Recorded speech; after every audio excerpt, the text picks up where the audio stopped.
말씀은 고린도후서 8장 16절부터 24절까지 말씀이고요. 우리 한 절씩 교독하도록 하겠습니다. 너희를 위하여 같은 간절함을 디도의 마음에도 주시는 하나님께 감사하노니 또 그와 함께 그 형제를 보내었으니 이 사람은 복음으로써 모든 교회에서 칭찬을 받는 자요.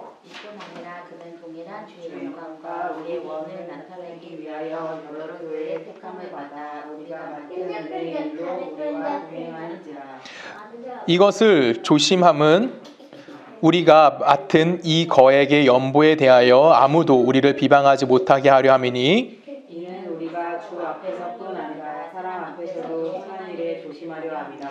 또 그들과 함께 우리의 한 형제를 보내었노니 우리는 그가 여러 가지 일로 간절한 것을 여러 번 확인하였거니와 이제 그가 너희를 크게 믿음으로 더욱 간절하니라.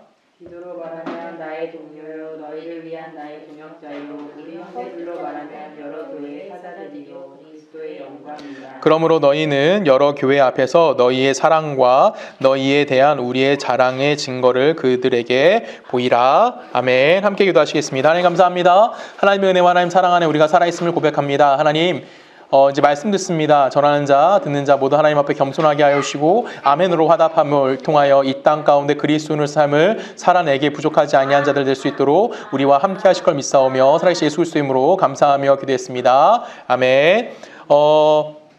오늘 본문은 헌금을 관리하고 집행하는 일에 대한 내용을 다루고 있습니다. 이거는 그냥 단순히 실제적으로는 이제 헌금에 관련된 이야기를 다루고 있지만 교회 안에서 우리가 넓은 의미를 봤을 때 교회 안에서 내가 어떻게 봉사해야 되며 그 봉사하는 것에 대한 원리의 핵심을 찾아보고자 합니다. 헌금을 관리하고 사용하는 일에 대해서 성경은 매우 조심히 이걸 가리키고 있는데요. 특히 이제 우리가 읽는 성경을 보고 다시 한번 제가 읽도록 하겠습니다. 8장 20절에 보면 이렇게 표현해요. 이것을 조심하면 우리가 맡은 이 거액의 연보에 대하여 이거 헌금에 관련 얘기예요.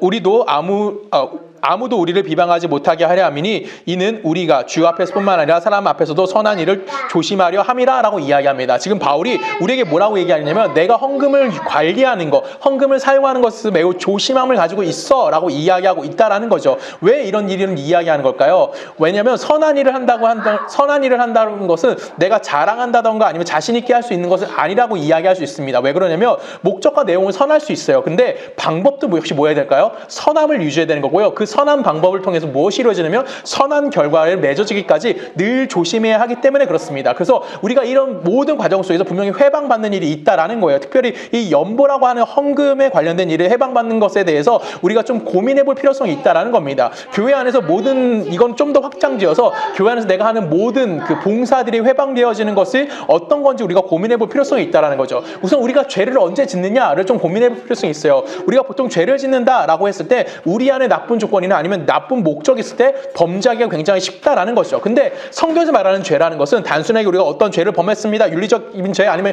민사 형사 관련된 죄를 졌습니다라고 하는 것이 아니라 주를 향해 가는 자를 거역하게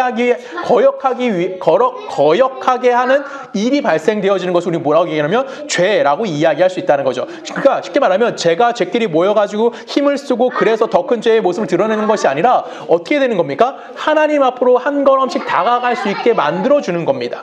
그리고 그 다가가려고 하는 사람들의 마음은 뭐 하는 거예요? 자꾸만 하나님에서 틀어지게 만드는 거예요. 그러면서 점점 누구로부터 벌어지게 만드는 거냐면 하나님으로 가고자 하는 마음이 점점 다른 곳으로 향하게 만들어지게 하는 것, 이것이 뭐라고 성경이 얘기하냐면 그것이 죄라고 이야기하는 겁니다. 즉 하나님을 향해 걸어가는 발걸음을 돌이켜서 어디로 가게 하는 거예요? 사탄에게 죄로 가게끔 만들어주는 것의 모습을 우리에게 보여주는 거고 그것이 점점 악한 모습이다라고 우리에게 성경이 이야기하는 겁니다. 예수님께서 바리새인을 향해서 총 7번 화를 내시는 장면이 등장해요. 그 중에서 이 말씀이 등장합니다. 마태복음 23장 13절에 보면은 훨씬 더 외식하는 서기관들과 바리새인들이여 너희는 천국문을 사람들 앞에서 닫고 너희도 들어가지 않고 들어가려고 하는 자도 들어가지 못하게 하는도다. 우리를 향하는 경고를 향해 좀 잘 들으셔야 한다라는 겁니다. 지금 바리새인을 향해서 뭐라고 얘기하고 있어요? 너희들이 어딜 못 가게 하는 거예요? 하나님을 향해 못 가게 하기 위해서 너희들 막고 있다라는 거예요. 여러분 바리새인은 제가 늘 말하지만 나쁜 사람들입니까? 아니에요. 이들은 율법에 정통했던 자들인 거고요. 율법을 지키기 위해서 정말 열심을 냈던 자들인 겁니다. 이들이 요구했던 하나님 나라를 그들이 율법을 완성을 통해서 무엇이 이 땅에 도래할 수 있다고 믿었냐면 하나님 나라가 이 땅에 도래할 수 있다 있다라는 것을 믿었던 자들이었다는 거죠. 그런 그들이 뭐가 된 거예요? 자신의 발음을 증명하려고 하다 보니까 자꾸만 뭐가 드러나는 거예요? 거칠해적으로 무엇이 증명될 수밖에 없게 되었다는 겁니다. 이들의 의도는 선하게 시작했을 수도 있어요. 근데 그 선함의 지도가 방법이 잘못된 거고, 방법이 잘못됐다 보니까 무엇이 잘못된 겁니까? 결과도 선하지 못한 결과를 가지고 왔다라는 겁니다. 이들이 선한 일을 하려고 했지만 회방받는 시험 속에 빠질 수밖에 없었다는 겁니다. 이들이 신앙상으로 회복받지 않도록 하기 위해서 결론적으로 뭘 해야 되는 겁니까? 늘 깨어 조심해야 하는 마음을 우리들에게 바울은 강조하는 거고, 겸손한 마음을 가져야 함에 대해서 우리들에게 이야기하고 있다는 거죠. 그래서 시험 받는 일을 크게 두 가지로 나눌 수 있다고 생각합니다. 첫 번째는 뭐냐면 헌금을 관리하는 자들이 신용이 없을 때의 문제인 겁니다. 여러분 예를 들어 볼게요. 목사가 신용이 없다고 칩시다. 그러면 여러분들 신앙생활을 열심히 잘할 수 있을까요? 당연히 잘할 수 없다라는 거예요. 목사가 신용이 없는데 여러분이 헌신할 수 있을까요? 당연히 헌신할 수도 없는 겁니다. 요즘 한국교회 고질병이 뭘까요? 저는 목사님들의 신뢰성이라고 생각을 합니다. 분명히 많은 목사님들은 굉장히 하나님을 향해서 정직하고 하나님을 향해서 열심히 내어주고 그들의 삶을 하나님께 헌신하면서 살아가는 분들이 너무나 많습니다. 그런데 요즘 한국이라는 사회에서 한국교회를 바라봤을 때 신용도는 어떻게 될까요? 솔직히 80년대까지만 해도 목사의 신용도는 정말 너무 높았어요. 여러분 혹시 아십니까? 결정사에서 목사가 몇 위쯤에 있었는지 아십니까? 80년대에는 1등이었어요. 그 정도로 목사의 신용이 굉장히 높았고요. 이대생들이 신랑감을 1위로 뽑은 사람들이 누군지 아십니까? 목회자들이었어요. 그 정도로 목사의 신뢰성은 굉장히 높았었습니다. 근데 지금은 어떨까요? 지금 내가 밖에 나가서 목사입니다 라고 이야기하는 것이 얼굴 들기도 부끄러울 정도로 목사임에 대해서 이야기하는 것이 창피한 시대가 된 것이 지금 현실의 목적입니다. 이건 우리가 부인할 수 없습니다. 왜 그럴까요? 목사가 신뢰를 잃었기 때문에 성도들이 당연히 뭐 하는 거예요? 그 사람을 신뢰할 수 없기 때문에 하나님의 나라에 대해서 열심히 뭔가도 할 수가 없다라는 겁니다. 여러분 제가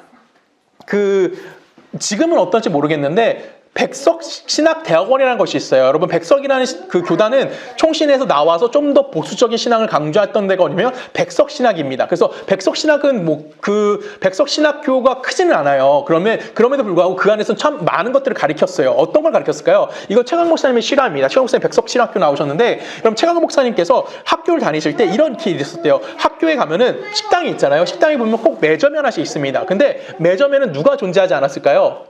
그것을 관리하는 관리인들, 그러니까 돈을 바꿔주는 캐셔가 준비하지 않았대요. 그리고 거기에는 항상 그 돈통이 있었다고 합니다.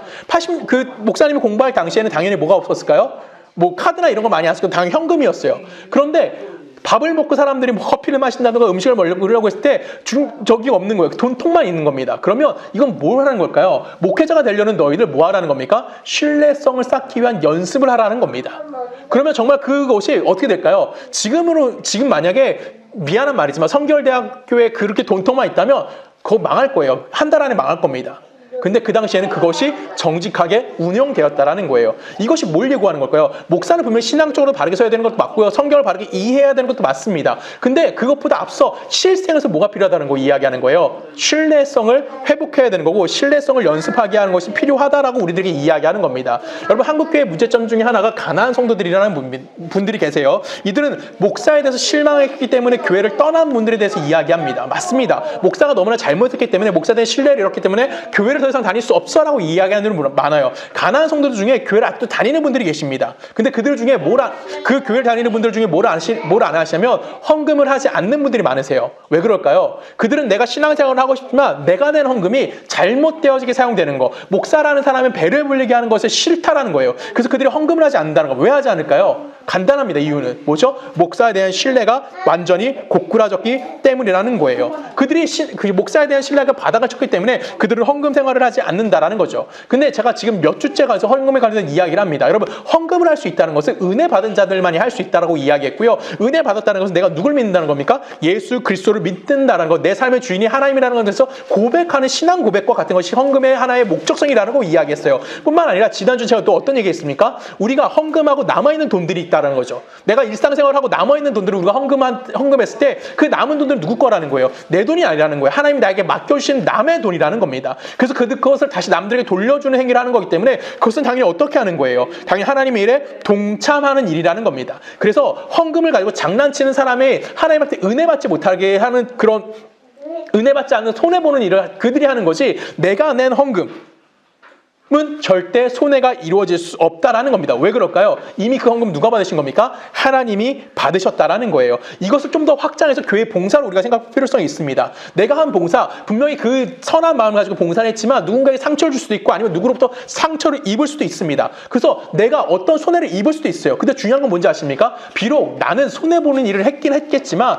내가 한 봉사는 손해가 될까요? 손해가 되지 않을까요? 절대 손해가 되지 않는다라는 거죠. 왜요? 그것은 이미 누가 받으셨기 때문에 하나님이 그 봉사를 받으셨기 때문에 그렇다는 겁니다. 그걸 받아서 잘못 사용한 사람들이 문제인 거지 그 내가 한 봉사는 헛된 봉사가 되지 않는다라는 거예요. 그래서 하나님 앞에 책임져는 삶은 우리 끊임없이 뭐 하는 겁니까? 살아가야만 한다라는 겁니다. 그래서 일어나는 우리 안에 이런 돈 문제나 봉사의 문제로 일어나는 이런 시험들, 특히 가난한 성도들 같이 가난한 성도들이 생각하는 것처럼 관리하는 자들의 불성실함 아니면 관리하는 자들의 뭐 불공정함, 부도덕함 이런 것 때문에 하나님 앞에 해야 되는 자기의 책임을 다하지 않는 것은 신앙행위나 내 신앙행위에 있어서 내가 우를 범할 수밖에 없게 되어진다라는 겁니다. 즉 우리는 뭐 해야 되는 거예요? 내가 행해야 될 일을 뭐 하는 겁니까? 끝까지 책임감을 가지고 그 일을 해야만 한다라는 거예요. 두 번째로 생각할 수 있는 문제는 뭐냐면 관리를 맡은 사람이 그가 감당할 수 있는 힘이 10 정도밖에 되지 않습니다.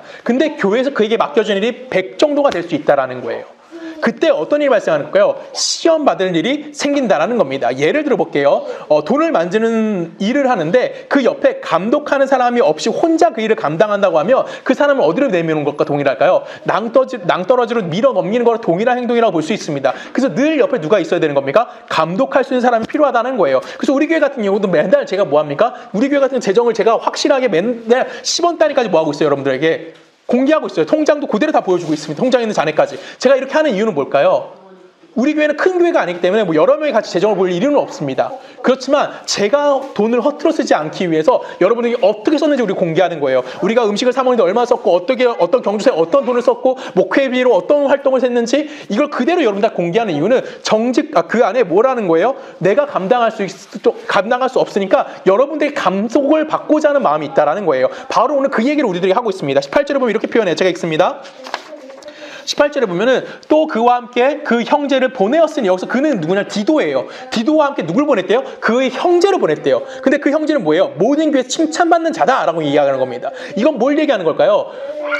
디도를 바라보면서 어떠한 그가 실력이 부족하고 그가 못 믿었기 때문에 그를 누구를 감독자 보내는 것이 아니라 디도가 뭐 할 수 있기 때문에 범죄할 수 있는 조건이 있기 때문에 이건 뭐예요? 모든 인간이 동일하다는 거예요. 똑같은 얘기가 나와. 22절에 똑같은 얘기가 나옵니다. 또 그들과 함께 우리의 한 형제를 보내었노라니 라는 표현이 나옵니다.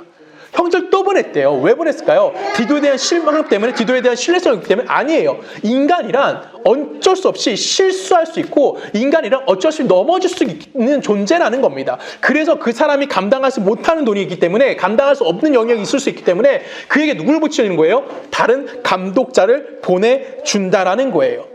그래서 혹여나 발생할 수 있는 기회를 사전에 차단하겠다라는 것이 우리들에게 보여주고 있는 겁니다. 요한복음 12장에 가면 중요한 얘기가 하나 나옵니다. 가룟 유다 같은 경우는 예수님의 그 공동체에서 재정을 관리했던 자가 누구냐면 가룟 유다라는 사람이었어요. 근데 이 가룟 유다라는 사람이 그 재정을 관리했다는 건 그 제자들 중에서 가장 유능한 사람이라고 볼 수 있다라는 것이죠. 그가 돈을 맡았는데 그것 때문에 그가 어떻게 망하게 되는지에 대해서 성경은 우리에게 하나의 힌트를 제공해주고 있습니다. 오늘은 그냥 제가 읽을게요.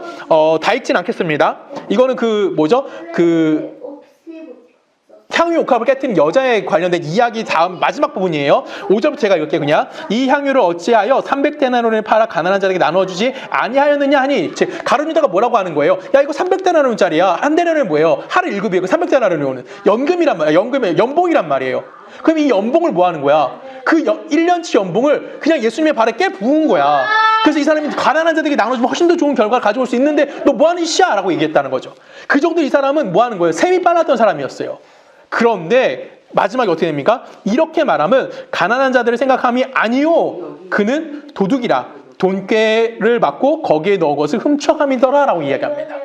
지금 가룟 유다가 나쁜 사람에게 이런 나쁜 일이 가룟 유다 나쁜 사람한테 이런 나쁜 일을 행했을 것이야 라고 생각하면 안 되는 거예요.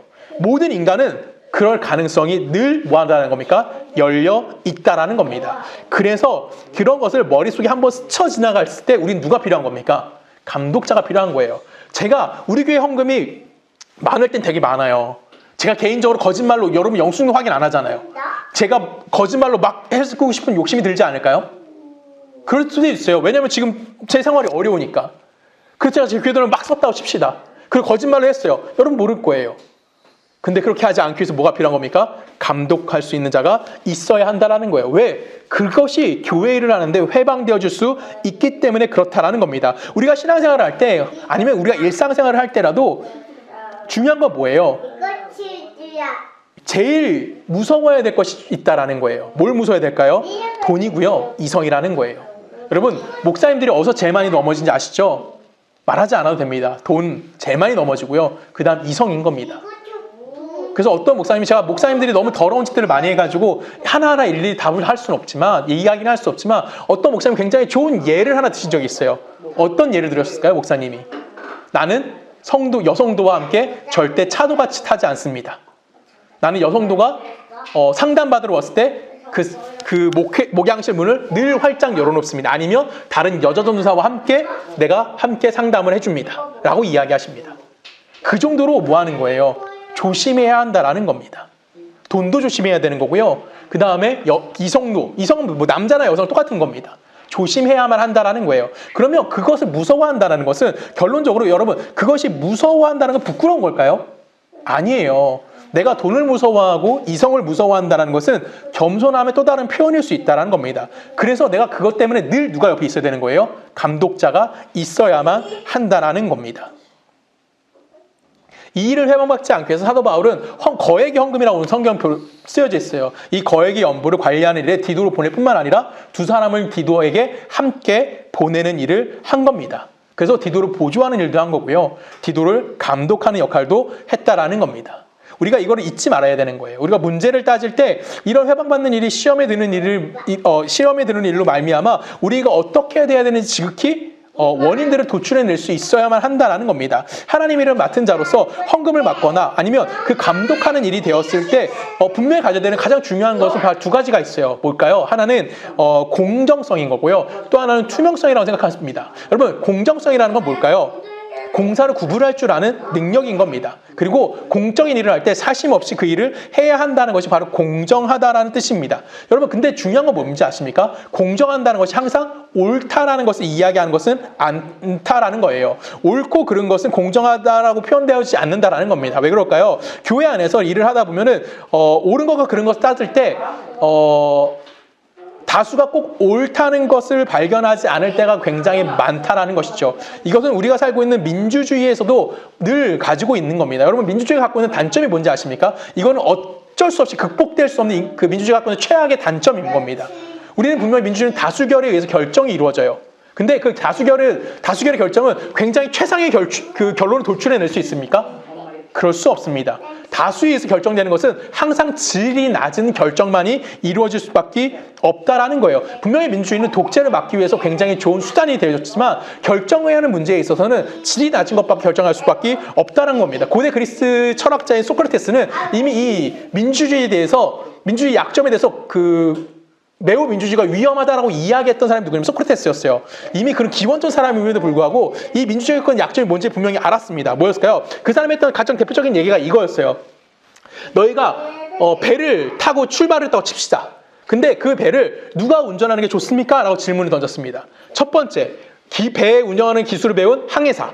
두 번째, 다수에 뽑힌 아무개. 누가 운전하는 게 좋을까요? 우린 답을 너무 쉽게 냅니다. 누굴 내죠? 당연히 항해사가 운전하는 게 좋다라고 우리는 이야기합니다. 그때 소크라테스가 뭐라고 얘기했냐면 그럼 국가라는 큰 배를 운전하는 때는 왜 다수결에 의해서 결정된 걸 가지고 나아갈 수밖에 없느냐? 라고 질문을 던졌던 사람이 누구냐면 바로 소크라테스였다는 거예요. 그래서 소크라테스는 항상 전통적인 민주주의, 다수에 결정되는 그 민주주의와 지적 민주주의를 명확하게 구별해내야 한다고 주장했던 사람이 누구냐면 소크라테스였습니다. 이런 약점을 다수의 결정에 질 낮은 결정이 될 수밖에 없다라는 거예요. 그러면 이 약점을 가지고 있는 것이 바로 민주주의라는 건데 몇몇 사람들은 이 민주주의가 어딜 꼭 있어야 된다고 이야기할까요?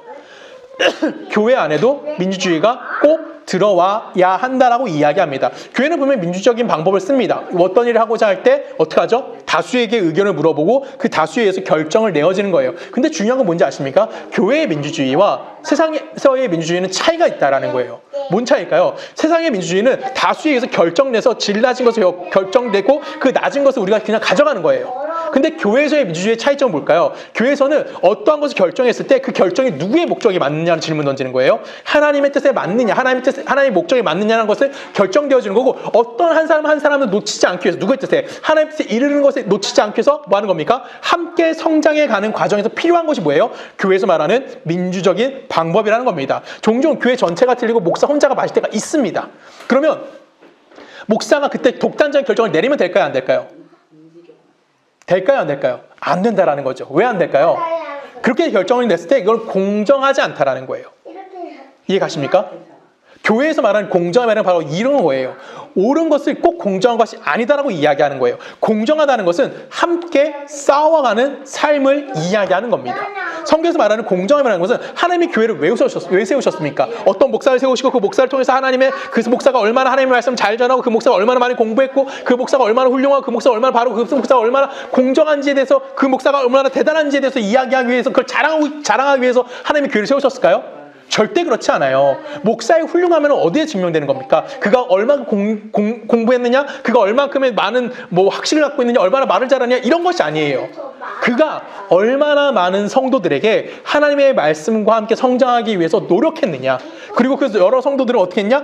기다려주고 있느냐? 그걸로 목사의 훌륭함이 판단되어 줄 수 있다는 겁니다. 쉽게 말하면 한 사람 한 사람이 어떻게 하나님의 백성이 되어가는지, 진리를 붙들고 살아갈 수 있는 사람이 되었는지, 그것이 얼마나 그 사람이 힘을 기울이고 있는지를 가지고 그 사람을 판단되어 줄 수 있다는 거예요. 베드로가 예수님을 이렇게 고백합니다. 마태복음 26장 볼게요. 마태복음 26장 33절에 보면 베드로가 대답하여 이르되 모두 주를 버릴지라도 나는 결코 주를 버리지 아니하겠나이다. 여러분 얼마나 멋있는 말이에요. 그러면 이 신앙 고백 대단하지 않습니까? 모두 다 예수를 버리는데 난 예수를 버리지 않을 거예요. 이게 공정인가요? 옳은 거잖아요. 이게 공정일까요? 아니라고요. 그 뒤에 뭐가 나오는지 아십니까? 출애굽기 볼까요? 32장 32절 제가 읽습니다. 그러나 이제 그들의 죄를 사하시옵소서. 그렇지 아니하오면 원하건대 주께서 기록하신 책에서 내 이름을 지워버려 주옵소서. 누구의 고백입니까? 모세의 고백인 겁니다. 이스라엘 백성이 하나님을 범죄했어요. 그들이 우상을 만들었고요. 그들이 그 우상에게 절했다고요. 그때 모세가 뭐라고 얘기하고 있다고요? 하나님, 저들을 살려주지 않으면 나도 죽여주세요. 나도 하나님 나라 가지 않겠어요. 우리가 함께 가겠다라는 거예요. 가장 양력한 저들이지만 그들이 실패했지만 나는 그들과 뭐 하겠다? 함께 성장해 가겠다라고 고백하는 겁니다. 이것이 뭐예요? 이것이 성경이 이야기하는 공정이라는 겁니다. 그래서 교회 안에서 특히 헌금을 관리하는 일에 있어서 목사나 성들은 함께 뭐 하는 겁니까? 그런 공정정 회의를 통해서 우리는 그것을 도출해낼 수 있어야 된다는 거예요. 우리 교회가 처음에 설립되고 함께 그 헌금이 모였을 때 이 헌금 어떻게 사용하지? 누구한테 헌금을 할까? 누굴 도와줄까? 이런 얘기를 통해서 우리가 김수정 선생님 도와줬고, 그래서 열매를 통해서 김수정 선생님 지금 선교가 굉장히 잘 이루어지고 있고, 우리가 또 어린아이들도 도왔고, 우리가 또 누굴 도왔죠? 가축 청소년도 도왔고, 또 모두 도왔습니까? 학원 폭력하고 있는 애들도 돕고, 지금 매달 우리도 누굴 돕고 있어요? 한부모 가정을 돕고 있어요. 또 헤비타트에 우리가 돈을 보내고 있습니다. 우리가 이렇게 할 수 있는 이유는 뭐예요? 저 혼자 독단적인 결정인 겁니까? 아니에요. 헌금이 올바르게 쓰이기 위해서 함께 결정한 거예요. 그리고 우리가 그 헌금을 가지고 뭐 하는 겁니까? 함께 남은 것 가지고 우리도 함께 먹고 즐기는 겁니다. 이런 것을 우리가 뭐 하고 있는 거예요, 지금? 함께 결정지어서 그 일을 해 나가는 겁니다. 왜요? 우리가 함께 성장해 가기 위해서, 누구에게? 예수 그리스도의 마음에 성장하기 위해서 그 함께 회의함을 통해서 사용되어지고 있다는 겁니다. 이것은 우리의 봉사도 동일선상에 있다는 거예요.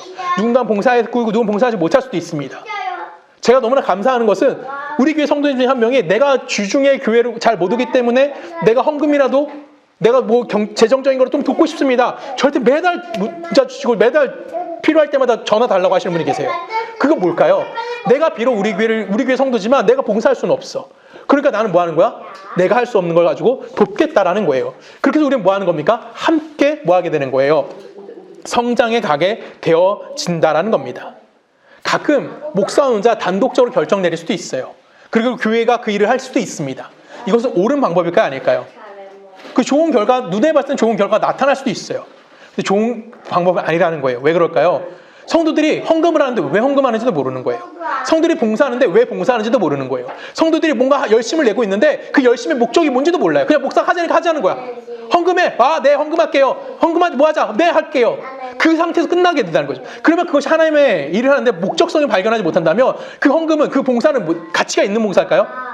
전혀 가치가 없는 봉사가 되는 거예요. 아까 바리새인이 뭐 했어요? 하나님 나라 문 앞에 서서 뭐 한다고요? 문을 막고 못 들어가게 한다고요. 그게 누구의 모습인 거예요? 목사의 단독 결정에 의해서 성도가 뭔가를 하고 있는데 뭐 하지 못하는 거예요? 장님이 되고 마는 거예요. 앞을 보지 못하고 그냥 끌려가서 하라니까 하는 거. 그 모습이 우리들 가운데는 없어야만 한다라는 겁니다. 투명성이라는 건 뭘까요? 투명성이라는 것은 성도들 모두가 하나님 앞에 헌신하고 봉사하는 일, 아니면 누군가의 헌금을 관리하는 일, 뭐 누군가를 했을 때 그 일을 동참할 수 있게끔 열려 있어야만 한다라는 겁니다. 이게 투명성이에요, 교회에서의. 교회에서 투명성이라는 것은 헌금을 누가 관리하고 잘못했는지가 첫 번째 공정성에 대해서 생각했다고 생각해봅시다. 그러면 우리가 공정하게 하려면 뭐 하는 거예요? 뭐 하면 되는 거예요? 내가 돈을 냈고 그것을 끝까지 책임을 지고 있어야 된다는 거죠. 이걸 투명하게 연결하면 뭐가 되는 걸까요? 단순하게 내가 그 일을 잘 관리하게 누군가를 붙였어. 누가 용병 사오는 걸 다르지 않는 겁니다. 우리가 교회는 용병 사는 게 아니에요. 전문가에게 맡기는 것이 아니에요. 교회라는 것은 우리가 함께 성장할 수 있도록 뭐 하는 거예요? 기다려주고 함께 할 수 있도록 나아가야 되는 겁니다. 한국 교회가 근데 점점 뭐하고 되고 있죠? 점점 전문화되고 있어요. 여러분, 목사 뽑는데 어떤 걸 갖고 뽑는지 아시죠? 그렇죠? 목사의 스펙을 갖고 뽑습니다. 여러분, 전도사를 뽑을 때 뭐 갖고 뽑는지 아십니까? 스펙으로 뽑아요. 왜요? 전문성이 있어야 되니까. 여러분, 그 큰 교회 재정부는 누구만 들어갈 줄 아십니까? 누구만 들어갈 것 같아요? 큰 교회 재정부는 대학원 졸업한 그런 사람 잘 안 들어가요. 누가 들어갈까요? 은행원들 들어갑니다. 그 교회 다니는 은행원들이 들어가요. 왜? 동계산 해야 되니까. 10원도 틀리면 안 되니까. 무섭죠? 그래서 전혀 돈이랑 관련 없는 사람은 그 재정부에 들어가지도 못해요. 큰 교회들은. 어찌 보면 그게 뭐 같아요? 굉장히 올바른 것 같죠? 근데 그게 뭐가 되는 걸까요? 용병 사오는 거랑 다르지 않은 거예요. 잘하는 애가 데려와서 그 사람이 그 일만 시키는 거. 근데 교회는 그런 곳이 아니라는 거예요. 어쩔 수 없어요. 큰 교회는 금액이 크니까 그렇게 할 수도 있어요. 근데 중요한 거는 우리는 나중에 커질지 작아질지 더 작아질지 모르겠지만 우리 교회는 그렇게 하면 안 된다라는 거예요. 여러분 삶에서 그렇게 하나님의 일을 하면 되면 안 된다라는 겁니다. 왜 그럴까요? 교회란 하나님이 핏값을 주고 사서 그의 자녀를 불러주신 거예요. 그리고 모두가 뭐가 되길 원하신 걸까요? 흠이 없고 점이 없고 영광스러운 자녀가 되기로 그걸 세워가기 위해서 세우신 기관이 교회라는 겁니다. 그래서 우리는 함께 성장해가는 것에 초점이 맞춰져야 되는 거예요. 우리 교회 목사님은 훌륭해. 우리 교회는 넓은 건물을 갖고 있어. 우리 교회 사람들은 참 신실하고 참 친절해. 우리 교회는 사랑이 넘쳐. 우리 교회는 사람이 많아서 비즈니스하기가 좋아. 이런 걸 갖고 교회를 자랑하는 것이 아니라는 거죠. 교회라는 것은 내가 교회에 발을 담궜다면, 소를 담궜다면 내 손도 담궜으면 제 손도 담궈야 되는 거고요. 내 발을 담궜다면 제 발도 같이 담글 수 있는 곳이 돼야 되는 거예요. 그래서 교회에서 투명성이라는 건 뭘까요? 문이 열려 있어야 되는 거예요. 누구가 한 명이 와서 목사님 이거 뭐예요? 성도님 이거 뭐예요? 라고 질문했을 때 그걸 다 받아줄 수 있는 자가 돼야 되는 거예요. 왜? 그래야지만 모두 다 이해할 수 있는 거고 모두 다 함께 성장해 갈 수 있게 되어진다라는 겁니다. 그래서 다른 의견을 낼 수도 있는 거고요. 서로 싸울 수도 있는 겁니다. 근데 그 과정 속에 우리는 뭐 하는 겁니까? 하나님 백성답게 우리는 자라갈 수 있는 겁니다. 여러분, 고민해야지만 우리는 성장할 수 있는 거예요. 밥만 먹는다고 우리 크지 않아요. 우린 예배만 해도 크지 않아요. 교회는 씨름해야 되는 거예요. 저는 마음에 들지 않는데, 저 사람 좀 싫은데, 좀 어떻게 해야 되지? 고민하고 생각해야 되는 겁니다. 그때 우리는 뭐 할 수 있는 거예요? 갈 수 있는 거고요. 여러분, 그래서 믿는다라는 것은 여러분 뭐 하는 거예요? 내일에 내가 책임을 지는 것이 내일을 누군가에게 맡기는 것이 아니라는 겁니다. 교회는 각자에게 맡겨지는 거예요. 교회는 각자가 책임지는 겁니다. 그래서 우리 교회는 내년에 큰 일을 하나 할 겁니다. 뭐 이사도 당연히 갈 거지만 뭘 할 거냐면 안수집사를 세울 겁니다. 내년에 안수집사님을 세울 건데 왜 세울까요? 우리 교회에 15명 되니까 이제 안수집사님 있어야지. 그래서 우리 안수집사 세워서 자랑하려고 하는 걸까요? 우리 교회 이만큼 컸어요. 이런 얘기하는 걸까요? 아니에요. 그런 얘기하는 것이 아니라 그 안수집사님 되는 사람을 보라는 거예요. 그리고 언젠가는 그 안수집사님을 우리는 장로로 세울 겁니다. 근데 왜 언젠간이라고 할까요? 왜 언젠가니까요? 이유는 간단하죠. 그 사람을 보라는 거예요. 그 사람이 장로로서 얼마나 건전한 생각을 갖고 있는지, 얼마나 지혜로운지, 개인적인 편견 없이 교회를 위해서, 하나님의 일을 위해서 그 맡겨진 일에 충성을 다하고 있는지 확인할 수 있는 시간을 갖자라는 거예요. 그리고 그에게 우리는 교회의 결정권을 맡기는 겁니다. 그래서 교회는 뭐가 있는 거예요? 장로가 필요한 이유라는 거예요. 즉 교회에서 직분이라는 것은 그냥 어떤 권리를 갖는다던가 어떤 직분을 갖는다는 어떤 위치를 올라가는 것이 아니라 교회에서 어떤 결정을 내릴 때 신중하게 책임질 각오를 늘 투명한 자세로 갖고 있는 자가 되어져야만 한다는 거예요. 투명하다는 것은 나랑 반대되는 사람도 와서 질문을 던졌을 때 그 질문에 대답해 줄 수 있는 거예요. 문을 활짝 열어놓는 겁니다. 그래서 누군가도 이야기를 나눠서 그 이야기 나눔을 통해서 교회가 건강하게 성장할 수 있도록 뭐 하는 겁니까? 도와주는 거예요. 어떤 목사님이 이렇게 말씀하셨어요. 목사와 장로는 눈은 작게 뜨고 귀는 크게 열어라라고 말씀하셨습니다. 쓸데없는 거 보지 말고요. 모든 성도의 말에 귀를 기울여야 된다는 겁니다. 오늘 본문은 바울은 헌금을 관리하는 자들에 대해서 이야기를 해줬습니다. 이것은 우리가 하는 모든 일, 우리에게 맡겨진 교회에서의 관련된 모든 일을 결정하고 책임지는 일이며, 그리고 또한 모든 성도님들의 문을 열어놓은 상태로서 그 마음 자세를 갖고 일해야 하는 것을 우리들에게 말해주고 있는 겁니다. 여러분, 문을 막아놓고 자물쇠를 걸어놓는 순간 그 교회는 힘을 잃게 되어지는 거예요. 각자에게 책임과 각자가 주어진 그 권리를 행사할 수 있는 일에 우리는 다 참여했으면 좋겠습니다. 연말입니다. 연말이면 우리는 뭐 하죠? 이제 연초에 우리 뭐 하죠? 우리 사무연회를 합니다. 사무연회 때 누구만 말합니까? 저만 얘기하죠. 우리 교회 재정이 이만큼 쓰였고 어떻게 사용됐고 저렇게 사용됐고요. 앞으로 이렇게 사용될 거고요. 나머지 이렇게 할 겁니다. 라고 이야기합니다. 여러분 아무도 얘기하지 않아요. 그쵸? 아무도 가타부터 얘기하지 않습니다. 왜 그럴까요? 제가 잘하니까. 그쵸? 고마워요. 맞아요. 감사해요. 고개 끄덕끄덕 해주셔서. 제가 잘하는 거 맞아요. 근데 중요한 건 뭘까요? 여러분 늘 저를 감시해 주셔야 되는 겁니다. 잘못한 부분이 있으면 바로 잡을 수 있도록 저를 지적해 주셔야 되는 거예요. 내년에 새로 안수 집사님이 세워지시면 저는 그 안수 집사님에게 그런 관계가 되어지는 거고, 그 안수 집사님은 또한 여러분들에게 그런 관계가 맺어지기를 원합니다. 그리고 모든 성도님들이 서로에게 책임감을 가질 수 있는 그런 모습을 갖길 원합니다. 그래서 내년에 우리 교회가 함께 좀 더 성장했으면 좋겠어요. 이 성장이라는 건 양적 성장이 아닙니다. 서로에 대한 신뢰를 갖는 거고요. 서로에 대해 공정한 자가 되는 거고요. 서로에 대해서 투명한 사람이 되어질 수 있는 그런 교회의 모습을 갖기 원합니다. 그래서 2026년에는 우리 서초동네 교회가 조금 더 건강하고 조금 더 하나님을 사랑하고 조금 더 세상 가운데 빛의 역할을 감당해낼 수 있는 그런 모습이 되기를 주님의 이름으로 간절히 부탁드리겠습니다. 감사합니다. 우리 함께 기도하시겠습니다. 사랑의 마신 하나님, 주님을 감사합니다. 하나님의 은혜와 하나님의 사랑 안에 우리를 품어주셨고 주의 나라 안에 우리와 함께 하시니 너무나 감사합니다. 하나님, 오늘 바울은 교회의 일에 해방하는 자들에 대해서 서로 감독할 수 있는 자가 되어야 되고 서로 신뢰할 수 있는 자가 되어줘야 된다고 이야기합니다. 또한 그 안에 공정성이 있어야 되고 그 안에 투명성이 있어야 된다고 이야기합니다. 하나님, 우리가 교회를 대해서 책임질 때 이 모든 모습이 우리 안에 있기 원합니다. 그래서 서초동네 교회는 누군가의 말에 귀 기울이며 함께 성장해가며 함께 협력하며 스스로에게 책임감을 다할 수 있는 복된 교회가 되어줄 수 있도록 우리와 함께하여 주시옵소서. 이제는 우주 예수 그리스도의 은혜와 성부 하나님의 사랑과 성령님의 내주되심이 하나님의 백성으로서 이 땅을 살아가며 하나님 앞에 신뢰를 쌓아가며 세상 사람들 앞에 신뢰의 모습을 보여주며 그 안에 공정성과 그 안에 투명성을 유지하기를 원하는 우리 모든 성도님들의 삶과 그들의 가정과 그들의 직장과 그들 살고 있는 모든 나라 가운데 지금부터 영원히 함께 하시기를 간절히 축원하옵나이다.